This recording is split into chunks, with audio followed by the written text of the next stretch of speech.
The scent of bleach and pine cleaner clung to my skin as I dropped my keys onto the chipped kitchen counter. It was almost midnight. My back ached, my hands were raw, and all I wanted was a hot shower and 6 hours of uninterrupted sleep before doing it all over again. This was the life my family thought I never escaped from. The paycheck-to-paycheck housekeeper, always on the edge of burnout. To them, I was the failure, the one who never amounted to anything. And for years, I let them believe it. I played the role they cast me in. Quiet, invisible, struggling. What they didn't know was that every mop I pushed, every toilet I scrubbed, was part of something much bigger. Something they could never have imagined. The flickering light on my answering machine blinked. 3 new messages. I pressed play and listened as the usual voices filled the silence. "Hey, Mandy," my sister Lisa chirped, sugar-coated and fake. "Just wanted to remind you that Dad's birthday dinner is this Saturday. Don't forget. It's at 6, not 7 like last year. Try not to be late this time, okay?" Message 2. "Mand, it's Mom. We're ordering from that nice steak place for the dinner, so maybe eat before you come. I know it's probably not in your budget, sweetie." Message 3. My father's gruff voice. "Don't bring one of your weird thrift store gifts. Just show up, say happy birthday, and don't embarrass anyone." I stood there in silence, the sting of their words sharper than I wanted to admit. They thought they were being helpful, merciful even, but every word carried a judgment, a reminder of where they thought I stood in life, beneath them, barely hanging on. They didn't know about the 4 companies I silently owned, or the fact that I had made my first million 5 years ago, or that just last week Forbes had contacted me for an exclusive feature. The hidden mogul who built an empire from the shadows. I hadn't responded yet. Not because I was hesitant, but because I was finally ready. And it all started 10 years ago. At that same dinner table where Dad would later say, "Pathetic girl, still cleaning other people's houses?" 10 years ago, I was 23, fresh out of a toxic relationship, broke and desperate. I dropped out of college to care for my grandmother, who had practically raised me. No one else in the family stepped up. They were too busy climbing their shiny ladders, finance, law, marketing, respectable careers. When Grandma passed, I was alone. No savings, no degree, and absolutely no direction. I took the only job I could get, cleaning houses. It started as a temporary thing, a way to pay rent. But one day, I cleaned for a woman named Evelyn Kane. She was kind, old money kind, and she saw something in me no one else ever did. "You're sharp," she said one day while I organized her chaotic filing system in less than an hour. "Why waste your brain on scrubbing floors?" I told her I didn't have the luxury of dreaming big. She laughed softly and handed me a book, The Lean Startup. I read it cover to cover that night. Then I read 5 more just like it. Something changed in me. I started waking up an hour earlier to read. I listened to podcasts while I cleaned. I paid attention to how successful people lived, what they outsourced, how they organized their lives. And slowly, a thought began to form. What if I created a business that did more than clean homes? What if I reimagined home services as something high-end, streamlined, tech-driven, designed for the exact people I was working for? So I did. I saved every extra dollar I could. I slept on a mattress on the floor in a shared apartment. I ate rice and eggs for months.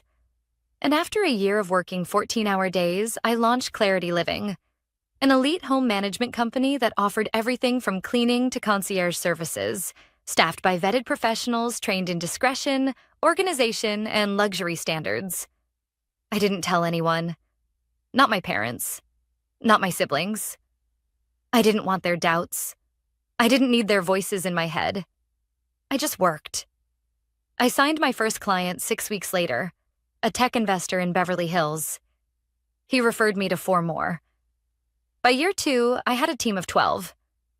Year 3, we expanded to New York. Year 5, I was clearing $10 million a year. But at family dinners, I still let Lisa brag about her advertising job. Still let Mom slip me coupons and Dad shake his head whenever I mentioned entrepreneur stuff. They thought I was weak, that I had given up. But I was building something far bigger than any of them imagined.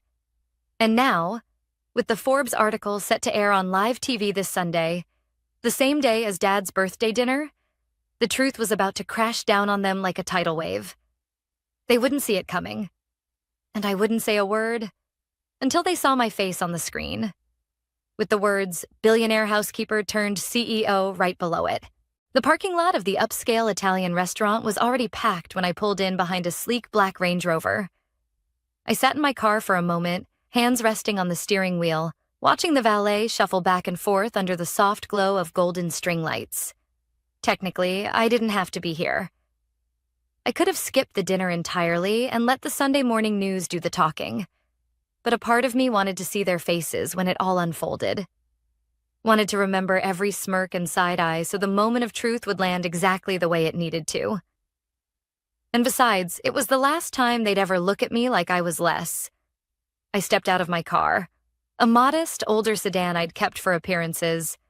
No one would suspect the woman behind the wheel had a collection of luxury vehicles tucked away in a private garage across the city. I handed the keys to the valet with a nod and walked into the restaurant. "Mandy." Lisa's voice rang out like a chime dipped in fake sweetness. She stood up to greet me, arms open wide. "You're on time." "I'm shocked." I forced a smile. "Happy birthday, Dad." He barely looked up from the menu. "You look tired. Long day of cleaning?" And there it was. The jab. The line he'd been itching to throw the moment I walked in. He didn't even bother to hide the smirk. I felt the heat rise in my chest, but smiled instead. "You could say that." Mom leaned in to pat my hand. "We're just glad you could make it. We know your job keeps you busy." Busy, that's what she called overseeing 3 regional managers and negotiating contracts with luxury developers across 2 continents. But sure, busy. As the server came to take our orders, Lisa launched into another one of her monologues about her big pitch to a new client. Something about a tech brand and influencer outreach. She tossed her hair like it was a movie scene. "So," she said, turning to me, "how's the cleaning business?" I took a sip of my water. "It's growing." Dad snorted into his whiskey. "Must be nice not having to think. Just clean and go, simple life." There was a time when that would have broken me. When I would have gone home and cried into a pillow, wondering if I'd made a mistake by staying quiet. But not tonight. Tonight, I smiled and nodded. Simple, yes, but effective.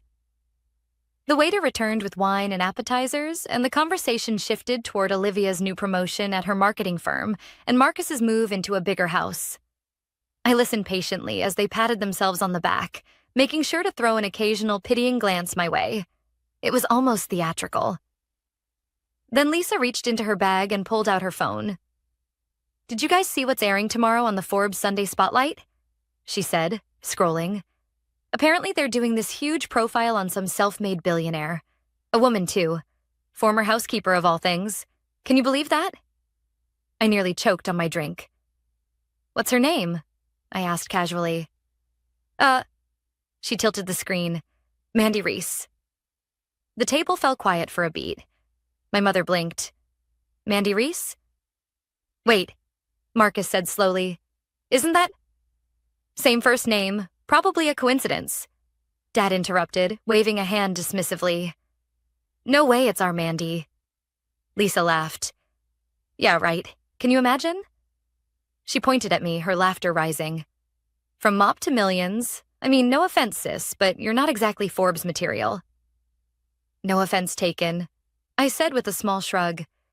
You never know who's out there building in silence. The irony of it was suffocating. They were sitting across from the woman they were about to watch on national television the very next morning. The woman they dismissed, diminished, and doubted. And they didn't have the faintest clue. The evening dragged on, filled with veiled insults, empty compliments, and overcooked steak.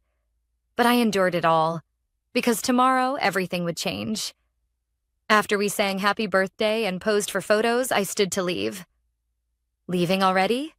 Dad asked, cutting his tiramisu with the edge of his fork. Early day tomorrow, I replied. Work never stops. Still cleaning toilets? He smirked. I smiled. Something like that.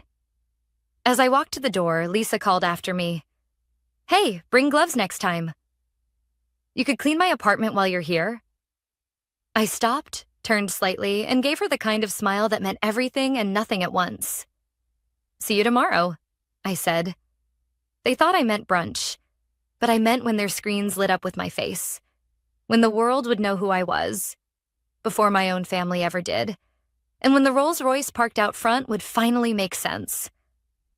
Sunday morning arrived crisp and clear, the sunlight spilling into my penthouse suite high above the city. I stood at the floor-to-ceiling window, coffee in hand, watching the world move below.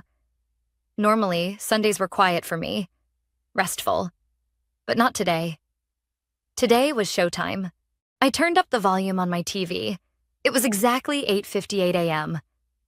The countdown for the Forbes Sunday Spotlight ticked down in the corner of the screen. I'd seen the final cut of the segment, twice actually, but this time I wanted to watch it live. Not for me, but for them. Because I knew exactly what my family was doing right now. Dragging themselves out of bed, brewing coffee, nursing mild hangovers from the birthday wine, and flipping on the news just in time to see something that would shake them to their core. The intro music swelled. Today we bring you the story of a woman who redefined success, built a billion-dollar company from scratch, and kept it all a secret, even from her own family. Meet Mandy Reese, founder and CEO of Clarity Living. There it was, my name. My full name. Spoken with weight and reverence. I took a breath. On screen, the camera panned across our Manhattan headquarters. Sleek design, glass walls, a logo gleaming like gold. Then a shot of me, walking confidently through the lobby, dressed in a sharp white suit, heels clicking on marble floors. My voice played over the footage. People thought I was just a housekeeper. They didn't know I was building an empire. The segment continued, showcasing testimonials from clients, interviews with my executive team, even footage of the early days. Me scrubbing countertops, organizing storage closets, hand-printing flyers. Then came the money shot. A list of cities where Clarity Living now operated.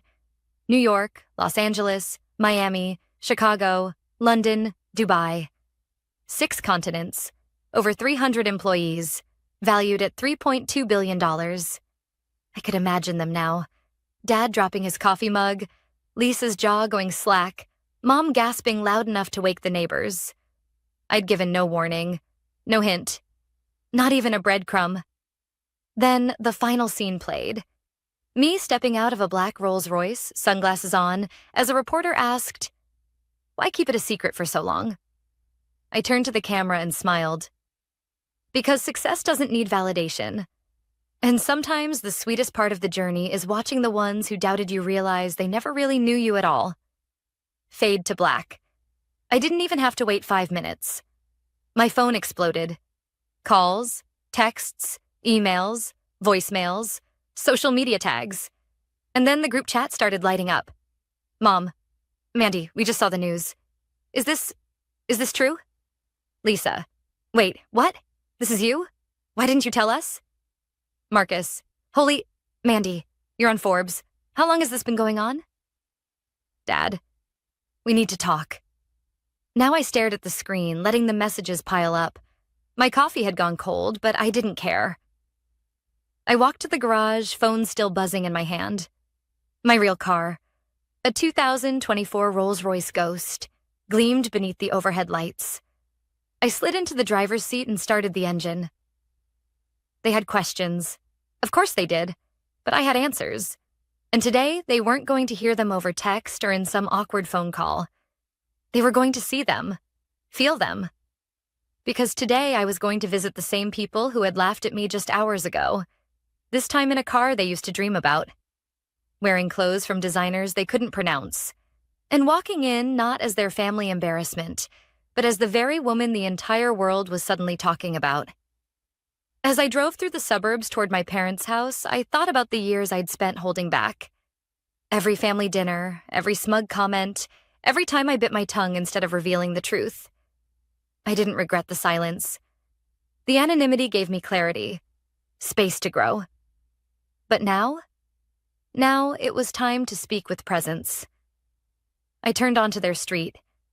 The same tree-lined cul-de-sac I once left behind with a duffel bag and no plan.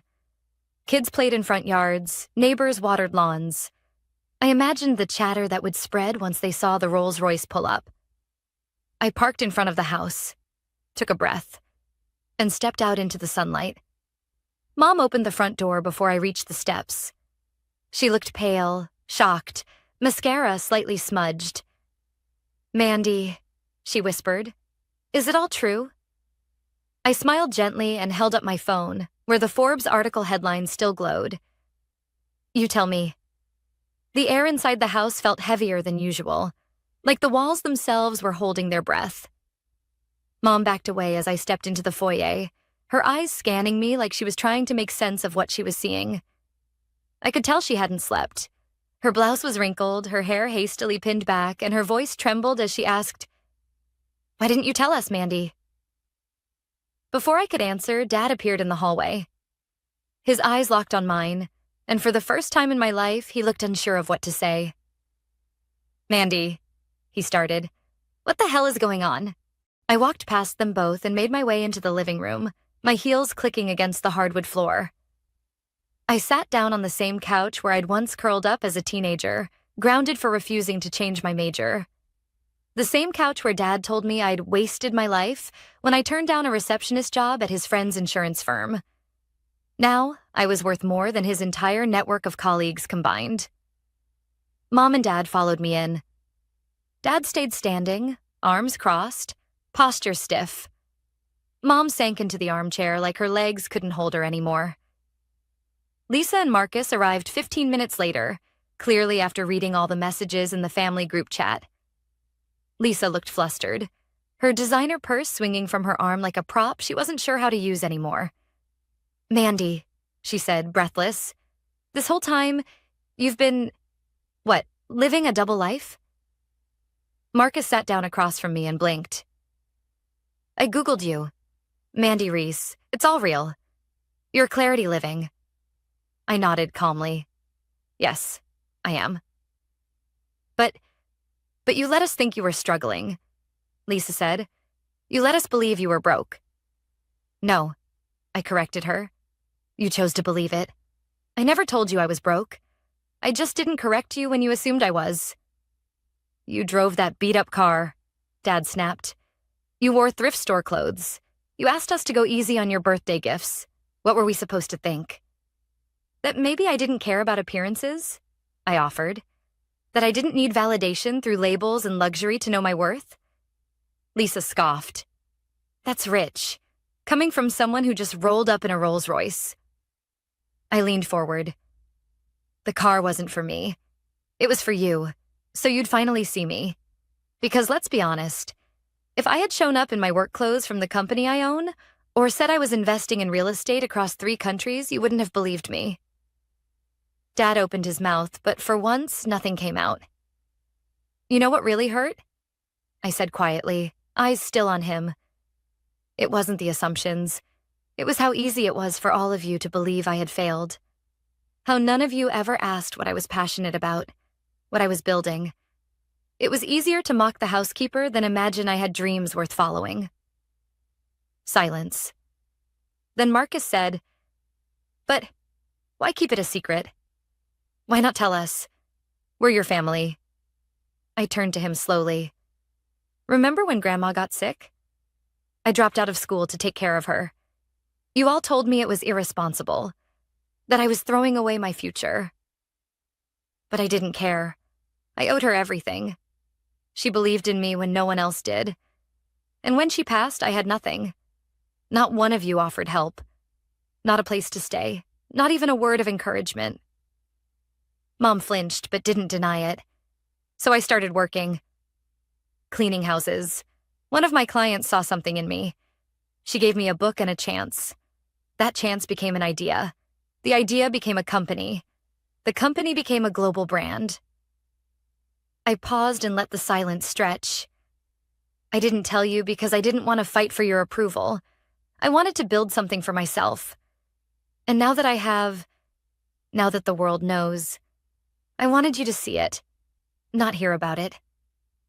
See it. Lisa shifted in her seat. I thought you were just trying to find yourself.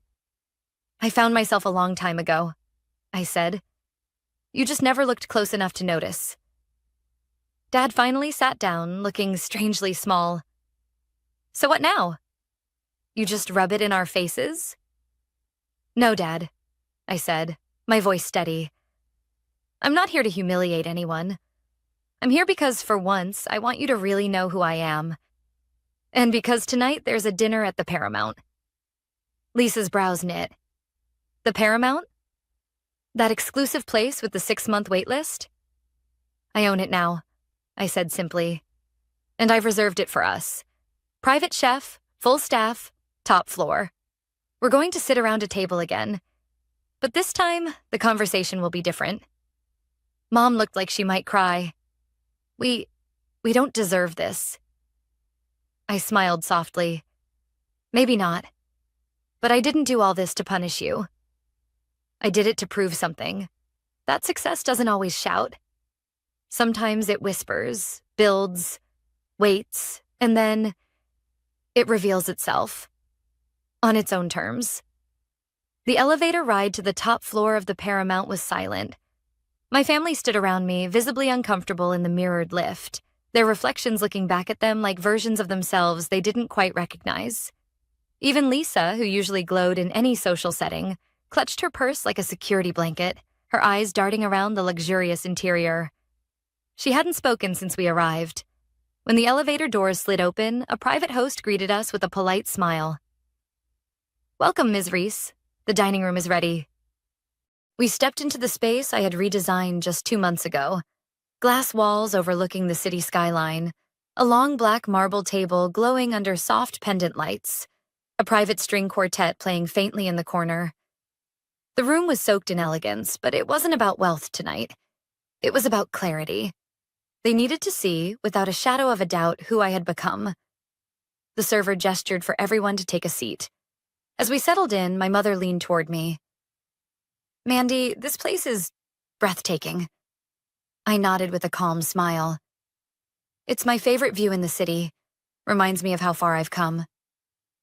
Dad cleared his throat, eyes roaming the room. This is a lot. It's not about showing off, I replied. It's about showing you what you never saw. The servers moved silently, placing down custom menus printed with each guest's name in gold foil. Beside each one, I had placed a sealed envelope. I waited until the wine had been poured, until the first course, lobster risotto, was served. Then I spoke. Before we eat, I'd like everyone to open the envelope in front of them. They looked at me confused. Then, one by one, they peeled open the paper. Lisa gasped first. Inside her envelope was a simple chart. 2 columns. Lisa's salary and Mandy's daily passive income. The second column dwarfed the first. At the bottom was a polite footnote. This is only from 2 of my 8 revenue streams. Her hands trembled as she folded the paper and put it down. Marcus's envelope held an email from 4 years ago, when I'd quietly reached out to his firm under an alias, offering an investment opportunity into Clarity Living. His reply, filled with corporate jargon, politely rejected the offer, stating, "Home services are not scalable." Below it was a note. That $100,000 opportunity would be worth $17.4 million today. He looked up at me, pale. Mandy, I didn't know it was you. I know, I said. That's why I never took it personally. Mom's envelope contained a list of every time I'd asked her and Dad to believe in me, to support an idea, to attend a gallery showing when I was cleaning to support my art, to co-sign a small loan for startup capital. All declined. Attached was a photo of my first office space, modest, tiny, and completely self-funded. her eyes filled with tears. Dad's envelope was the thinnest, just a single sheet of paper, a screenshot of the Forbes front page. He stared at it for a long time, his jaw tight. Then he spoke, voice lower than usual. "I was wrong," he said. "I thought I knew everything, but I didn't know my own daughter." I met his eyes. "You saw what you wanted to see, Dad. A girl who didn't follow your rules. So instead of asking why, you assumed I was lost." He nodded slowly, and for the first time in my adult life, my father looked genuinely remorseful. Dinner passed with an unfamiliar quietness. No bragging, no lectures, just reflection. After dessert, chocolate souffle with a raspberry drizzle, I stood and walked to the large screen behind the table. "I want to show you one last thing," I said. The lights dimmed as a presentation began to play. Photos from my journey. Me cleaning homes. Me sleeping on the floor with books stacked around me. The tiny office where Clarity Living was born. My first company retreat. My first Forbes cover. My first apartment with central heat. Each image was matched with a headline. Some from the press, some from old emails and texts from my family. "You're wasting your life. Maybe try a community college next semester. Mandy needs to get real." Then the final frame appeared. A photo of me at age 23, smiling with my grandmother in our old kitchen side by side. Below it, "She believed in me when no one else did." I turned back to them. This wasn't about revenge. It was about truth. I'm not angry anymore. I don't need apologies, but I do need you to stop pretending I was ever less than. No one spoke for a long time. Then my mother stood and walked to me, tears silently streaming down her face. "I'm sorry," she whispered. "Not just for not seeing you, but for not looking in the first place." I hugged her tightly. "Thank you.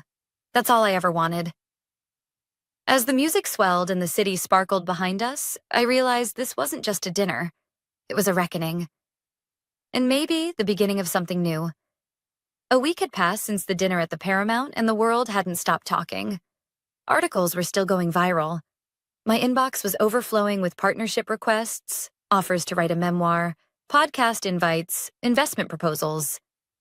I'd been named one of Forbes's most influential women of the year and was now booked for a keynote speech at a global innovation summit. But the spotlight wasn't what kept me awake at night. It was the stillness, the silence after the storm, the strange quiet that follows a lifetime of noise, of proving, of chasing something just to show others you could, and then realizing you've already arrived. I sat on the terrace of my brownstone, the one my family didn't know about. It was simpler than the penthouse, quieter. Ivy on the walls, an old stone fountain bubbling gently nearby. My dog, a gentle old rescue named Luna, lay curled beside me. She didn't care about net worths or business empires, just that I was home. The phone buzzed beside me. It was a text from Dad. "Saw your TED Talk. You were incredible. Wish I'd listened to you sooner. Proud of you, Mandy. Truly." I stared at the message for a while, unsure how to respond. It didn't erase everything. The years of condescension, the disregard. But it was something. A start. A bridge being built, tentatively, but intentionally. A notification popped up. "Forbes interview live in 20 minutes. I glanced at the clock. Just enough time. I walked inside and changed into a simple blouse and jeans. No stylists, no prep team, no designer heels.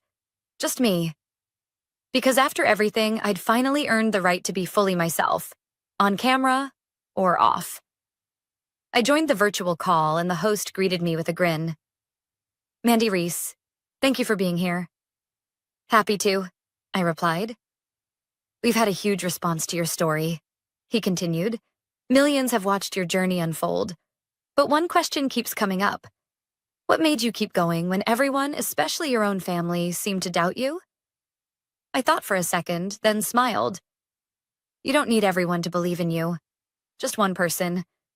And sometimes that one person has to be you. He nodded.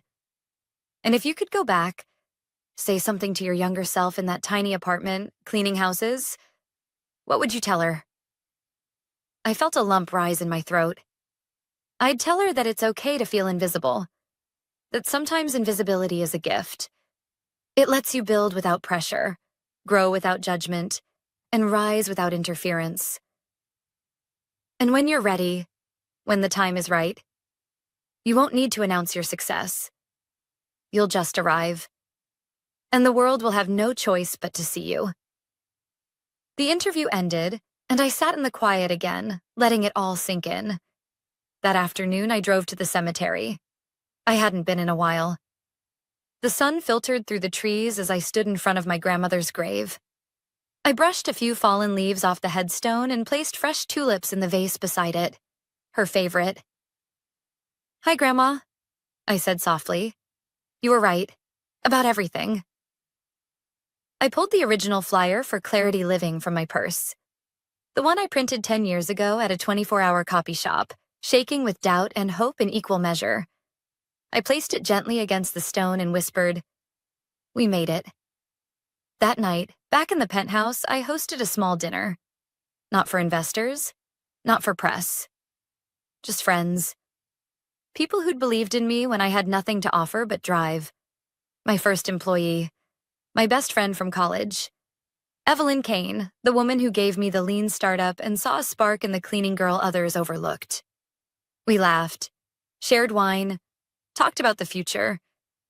And for the first time, I didn't feel like I had anything to prove. Later, as I looked out over the glittering skyline, my phone buzzed again. A new message in the family group chat. "Mom, next Sunday is our turn. Family dinner's at our place. You don't have to bring anything. Just you. And if it's okay, maybe you could tell us more about what you're building. We want to learn. Finally." I smiled. There was no victory parade, no explosion of confetti. Just quiet understanding. And a slow, steady unraveling of the old story they had written about me. Because I hadn't just changed my life. I had rewritten the narrative. From pathetic housekeeper to self-made mogul. From invisible daughter to unignorable force. And maybe, just maybe, the most powerful kind of revenge is simply becoming everything they said you couldn't be.